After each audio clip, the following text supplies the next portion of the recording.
July 16 രാവിലെ 8:33 സംഭവിച്ച മണ്ണിടിച്ചിലിന്റെ ഭാഗമായി കാണാതായ അർജുന്റെ ലോറി ഇതാ അവസാനമായി കണ്ടെത്തിയിരിക്കുകയാണ്. ഷിരൂരിൽ വെച്ച് അർജുന്റെ ലോറി കാണാതായിട്ട് ഇന്നേക്ക് 72 ദിവസം പൂർണ്ണമാകുന്നു. ഈ ഒരു സാഹചര്യത്തിലാണ് അർജുന്റെ ലോറി ഇന്ത്യൻ നേവിയുടെ സ്കൂബ ഡൈവേഴ്സ് കണ്ടെത്തിയിരിക്കുന്നത്.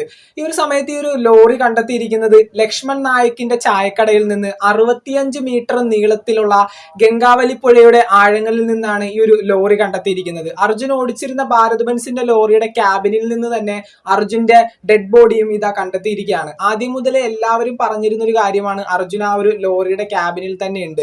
ഈ ഒരു ഗംഗാവലിപ്പുഴയുടെ ആഴങ്ങളിൽ നിന്ന് ഈ ഒരു ലോറി കിട്ടുകയാണെങ്കിൽ തീർച്ചയായിട്ടും അർജുൻ ആ ലോറിയുടെ ക്യാബിനിൽ ഉണ്ടാകുമെന്ന് തന്നെയായിരുന്നു ഇന്ത്യൻ നേവിയുടെ സ്കൂബ ഡൈവേഴ്സും അതുപോലെ തന്നെ ഈ ഒരു അന്വേഷണത്തിന്റെ ഭാഗമായി പങ്കെടുത്ത എല്ലാവരും ഒറ്റ വാക്കിൽ പറഞ്ഞിരുന്നത്.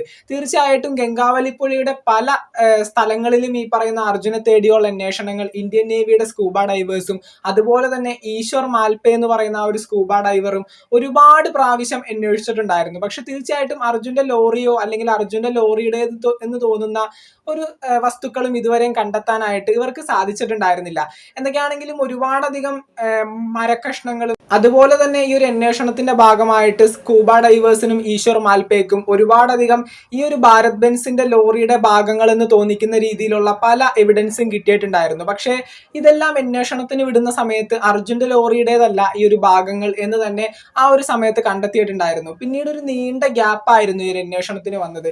ഈ ഒരു 72-ാം നാളിൽ എത്തി നിൽക്കുന്ന സമയത്താണ് അർജുന്റെ ലോറി കണ്ടെത്തിയതും അർജുന്റെ ലോറിയുടെ ആ ഒരു ക്യാബിനിൽ നിന്ന് അർജുന്റെ ഡെഡ് ബോഡി കണ്ടെത്തിയിരിക്കുന്നതും. അതുപോലെ തന്നെ ഇന്നലെയൊക്കെയായിട്ട് അർജുന്റെ ലോറിയുടെ ബമ്പർ കണ്ടെത്തിയിട്ടുണ്ടായിരുന്നു. ആ ഒരു സ്ഥലത്ത് തന്നെ ഈ ഒരു ലോറി ഉണ്ടാകുമെന്നുള്ള സ്ഥിരീകരണത്തിലും ഇന്ത്യൻ നേവിയുടെ സ്കൂബ ഡൈവേഴ്സ് എത്തിയിട്ടുണ്ടായിരുന്നു. ഈ ഒരു സാഹചര്യത്തിൽ ആ ഒരു ലോറി പൂർണ്ണമായിട്ടും കണ്ടെത്തിയിരിക്കുകയാണ്. അതുപോലെ തന്നെ ഭാരത് ബെൻസിന്റെ ആ ഒരു ലോറിയുടെ ക്യാബിനിൽ നിന്ന് അർജുന്റെ ശരീരവും ഇതാ ഇന്ത്യൻ നേവിയുടെ സ്കൂബ ഡൈവേഴ്സ് കണ്ടെത്തി പുറത്തെടുത്തിരിക്കുകയാണ്. ഈ ഒരു സാഹചര്യത്തിൽ ആ ഒരു പോസ്റ്റ്മോർട്ടത്തിന്റെ ഒക്കെ ഭാഗമായിട്ട് തീർച്ചയായിട്ടും അർജുന്റെ ഈ ഒരു ശരീരഭാഗങ്ങൾ ഈ ഹോസ്പിറ്റലിലേക്ക് മാറ്റുന്നതായിരിക്കും. അതുപോലെ തന്നെ ഈ ഒരു സമയത്ത് ഏറ്റവും കൂടുതൽ ചർച്ചയാകുന്ന ഒരു വിഷയമാണ് അർജുനെ തേടിയുള്ള തിരച്ചിൽ മന്ദഗതിയിലാക്കിയതിന്റെ പേരിൽ അർജുന്റെ ഫാമിലി ഒരു പോലീസ് കേസ് ഫയൽ ചെയ്യും എന്നുള്ളൊരു രീതിയിൽ ഇപ്പോൾ ഒരു മൂവ്മെന്റ് അർജുന്റെ ഫാമിലിയുടെ ഭാഗത്ത് നിന്ന് ഇപ്പോൾ കാണാനായിട്ട് സാധിക്കുന്നുണ്ട്. തീർച്ചയായിട്ടും ആ ഒരു പോലീസ് കേസ് ഫയൽ ചെയ്യേണ്ടത് തന്നെയാണ്. കാരണം അർജുൻ ആ ഒരു ലോറിയുടെ ക്യാബിനിൽ ഉണ്ടാകുമെന്നുള്ളത് കൺഫേം ആണ്. അതുപോലെ തന്നെ ഈ പറയുന്ന ലക്ഷ്മൺ നായിക്കിന്റെ ചായക്കടയിൽ നിന്ന് അധികം നീങ്ങാതെ വെറും 65 മീറ്റർ മാറിയിട്ടാണ് ഈ ഒരു ലോറി കണ്ടെത്തിയിരിക്കുന്നത്. പല സമയങ്ങളിലും അതിലും കൂടുതലായിട്ട് ഈ പറയുന്ന ഗംഗാവലിപ്പുഴയുടെ ആഴങ്ങളിൽ പലരും ഈ പറയുന്ന അന്വേഷണത്തിന് വേണ്ടി ഇറങ്ങിയിട്ടുണ്ട്.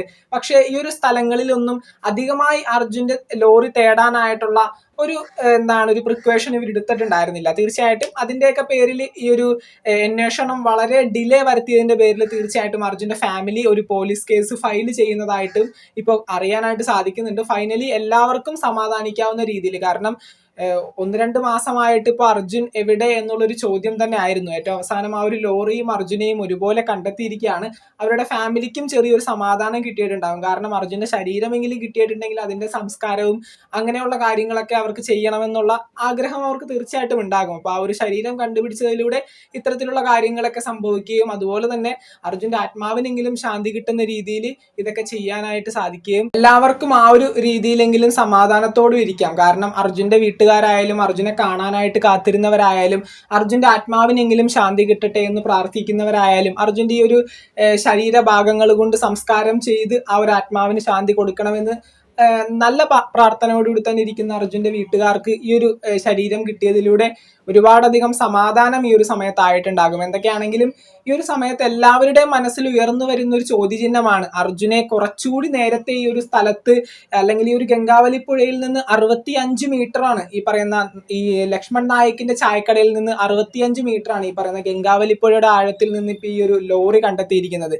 അപ്പൊ തീർച്ചയായിട്ടും എല്ലാവരുടെയും മനസ്സിൽ വരുന്ന ഒരു ചോദ്യചിഹ്നമാണ് അധികം വൈകാതെ തന്നെ ഈ ഒരു ലോറി കാണാതായ സാഹചര്യത്തിൽ തന്നെ ആദ്യമായിട്ട് ഈ ഒരു അന്വേഷണം തുടങ്ങിയ സമയത്ത് തന്നെ ഈ ഒരു സ്ഥലത്ത് ഇവരിപ്പോൾ പരിശോധിക്കുകയാണെങ്കിൽ അർജുനെ ജീവനോടുകൂടി കണ്ടെത്താനായിട്ട് സാധിക്കില്ലായിരുന്നു എന്ന്.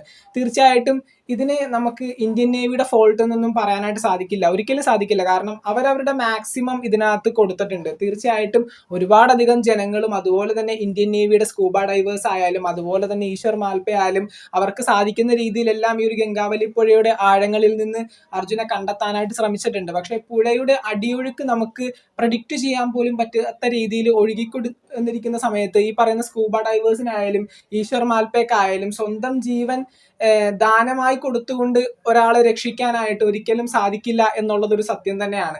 അപ്പോൾ തീർച്ചയായിട്ടും അർജുന്റെ ആത്മാവിന് വേണ്ടി പ്രാർത്ഥിക്കാം. അതുപോലെ തന്നെ അർജുന്റെ വീട്ടുകാർ ഇതാ ഒരു കേസായിട്ട് മുന്നോട്ട് പോകുന്ന രീതിയിലൊക്കെയാണ് ഇപ്പോൾ വാർത്തയിലും കാര്യങ്ങളൊക്കെ കേൾക്കുന്നത്. എന്തൊക്കെയാണെങ്കിലും അതിന്റെ അപ്ഡേറ്റ്സുമായിട്ട് നമുക്ക് വീണ്ടും കാണാം. താങ്ക്